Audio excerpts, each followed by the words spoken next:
We are live backstage at Lollapalooza at the XRT radio compound, and what a pleasure it is to be joined by a singer who I've really been an admirer of your work. Oh, thank you. It's Natasha Khan of Bat for Lashes. Hello. Natasha, welcome. Thank you. Welcome to Chicago. Thanks. Boy, what a time to be here. Yes. It's the most intense heat I've ever played in, actually. Really? Yeah.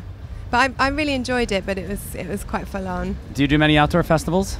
Yeah, we did loads in England, but you know what that means. It's cool and rainy. Rain. Yeah, you should have been here Friday. It was Lots of perfect. rain and wellies, yeah. So I probably would have felt more comfortable on Friday. Friday was almost like Glastonbury here. Yeah. I don't know what I like more, what I like better.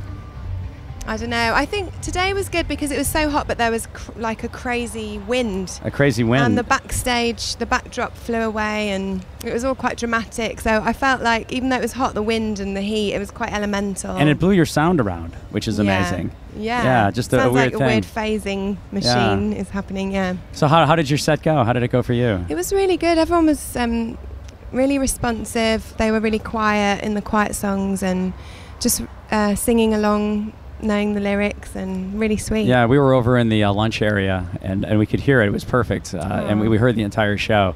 It was really quite stunning. It was quite nice. So your new album is called Two Sons, and it's an interesting record in that you play two characters in the record. Yeah, well, I think there's me, and then there's this kind of woman called Pearl, which is a bit of an element of my persona, but she really just came about from living in New York, and I went out there kind of wanting to discover the New York that I romanticized about as a teenager and you know, all my life.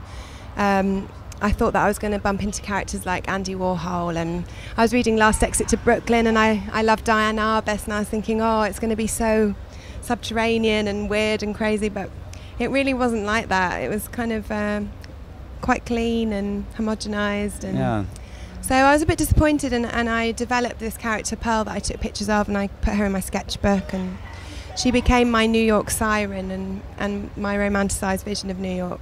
Now, did you go out and take on that persona, or was this mainly just something for writing? And I did go out a couple of times at night time, and I got my friends to take pictures of me, but I didn't socialize as Pearl. I just wanted to keep it more of an art project. Yeah. So how are those songs reflected on the record? The Natasha songs and the Pearl songs. Like, how do the songs sound different, or is it mainly just in the lyrics? Well, I didn't kind of separate them that distinctively. I suppose they all it all filtered into itself, and all the different themes kind of overlap, but there's definitely like a conceptual thing going on in the whole record. Yeah, I suppose Pearl did encompass more of the electronic sounds and the beats a bit more, because she's a bit more New York, and the more dusty, kind of expansive desert soundscapes were perhaps more, or just less Pearl. Yeah. Was Sleep Alone Pearl? Yeah. Okay. Sleep Alone is definitely Pearl. The drama and the loneliness and the darkness. Well, this record was much different than your previous record, Fur and Gold, which I wouldn't quite call it a rock record, but it did have those elements. Yeah. This record is much more lush.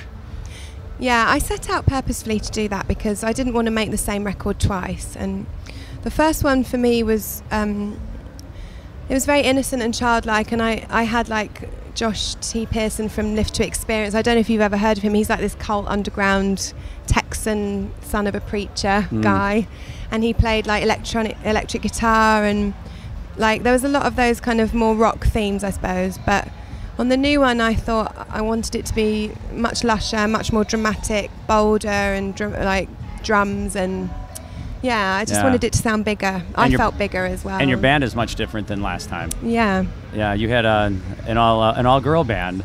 Yeah.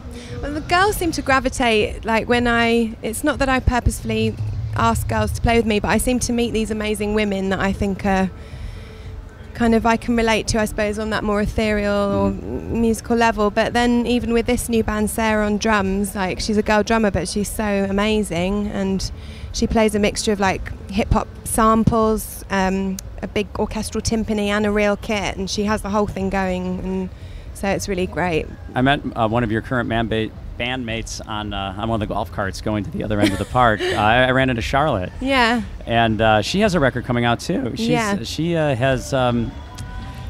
she's had a career before you, and now she has a record coming out this fall on Chicago's very own Minty Fresh label. Yeah. Charlotte, what's her last name? Hatherley. Charlotte Hatherley. Yeah. Yeah. How did you meet her and have her come in the band? Well, a mutual friend of ours sort of told her that I was looking for someone and that could kind of play guitar but be a multi-instrumentalist, and she plays guitar, bass, keyboards and sings, so she's really talented, and he kind of introduced us and we got on really well, and she's on board, but she's so cool because she's doing her own thing too, and which is a little bit different, and she has her own thing going, and I admire that, and I think it's really good. Now, your videos are very they're very cool. Thank you. The video for What's a Girl to Do on the bicycles with the people in animal costumes behind you. It's really a cool video. Who does your videos, or are they done by each by a one variety has of been people? done by a different director, but just because I couldn't they're so busy, because there seems to be a limited pool of like really good directors at the moment, and there's a lot less money nowadays to kind of get the likes of Michel Gondry or something like that. Right. So it's quite a intense process trying to find someone that you can collaborate with on that level and that will understand your vision. But each of them, I've sent them notes and images and pictures, and we talk a lot. And the BMX one, I had a synopsis that I wanted it to capture like the feeling I had when I watched E.T. when I was a kid, and like the hoodied guys like going out on the bikes, and the same in Donnie Darko, and like there's all these films, and the Goonies, like they set out on their bikes. So that was kind of where that seed came from. Now in Daniel, you have a tattoo on your back that is Ralph Macchio from Karate Kid. You have that, Daniel. That's very funny. That's very cool. Thank you. Yeah. I wasn't trying to. I don't know how cool he is over here, but for me personally in England, watching Karate Kid, he was my like childhood heartthrob, and that song's all about like teenage lovers over a long hot summer kind of falling in love, and there's that nostalgia, and I was looking back and I wanted to give it a boy's name, but I didn't want it to be something too personal, so I thought, Daniel's perfect because Daniel Ariso is so cool and I love him, and so I just brought that in, and Ralph Macchio. That's great. We should put a link on this interview for people to watch the videos, because the videos are really awesome. They're really great. Thanks. So we got a nodding head there. It looks like that might be able to happen. Thank you, Nate. What a pleasure to talk to you. Thank you so much for coming by on this extremely hot day. Thank you. I'm sweating. Yeah, have a great rest of the day, and I hope you come back to Chicago soon and play indoors in an air-conditioned.